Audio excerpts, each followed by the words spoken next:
We're logged in as the HR administrator for the HR goals and evaluations system. This video is just for the HR administrator first. It will be followed by the employees version of the goals and evaluations, then supervisors. Every role has a home page. In this case, for administrator, it's the supervisor by summary. As we see here, the supervisors with their employee count, the evaluations that might be pending or that are completed, and then goals.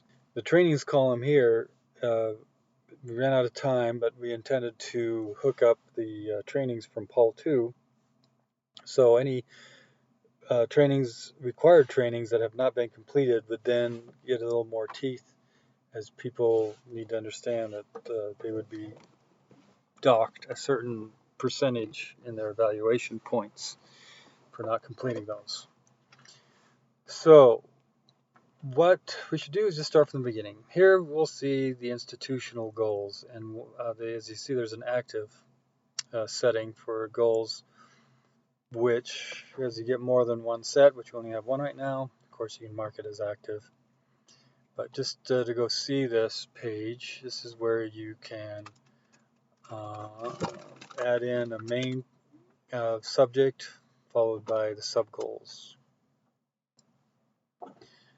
So I think there's only one or two users that will be using this page, so we won't get into that right now. But on the employees, this is on the administrator side. This is the same view that we might see as a supervisor, but in the case of the administrator, they get to choose which supervisor they see. So we see here Bill's employees for IT, and we will be seeing the review process, but we're going to see that from a supervisor's perspective. But here you can see people's views and, people's goals and their progress. We'll get to that. But here, most importantly, just go to forms on evaluations. This is where things start to happen. And let's just go edit this form. So this is very much like the goal setup, where you have a main evaluation subject followed by the actual questions and their descriptions. So those hooked up with a ranking, which we'll see momentarily, also makes your evaluation. But let me point out here that this little parenthetical phrase is a setting when you set up comes from a setting, whether this evaluation is for employees or if it's for managers only. Okay, you see that there? So if we were to come down and add a brand new section here, we have this choice, if this is for all employees or for managers only. So we will see that actually in the evaluation. So for now, there's our form. There's only one, but a campaign is where we actually launch these things. So let's go to that. And we're going to create a Jeff test 4. And there's only one evaluation in the list, and a due date is required, so we'll make that March 15th, 2024.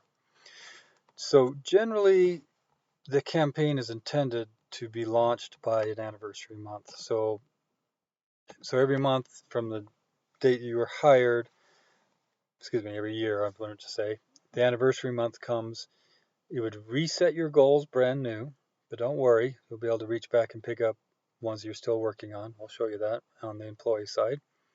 It will create an evaluation for the employee to do first, so there's a self-evaluation, and that will be followed by the supervisor's evaluation. And behind the scenes, there's going to be review dates, which are required journal entry points in time, like milestones. So that'll be on the 90 day after the evaluation, 180 days after this evaluation, and 270 days after. They will not show up in your review pending list until 7 days before. And that'll show up for the supervisors and the employees that they're due. So with that, we don't want to choose an anniversary month. We're just going to look for me and resubmit. Okay, so now we see that my goals are pending.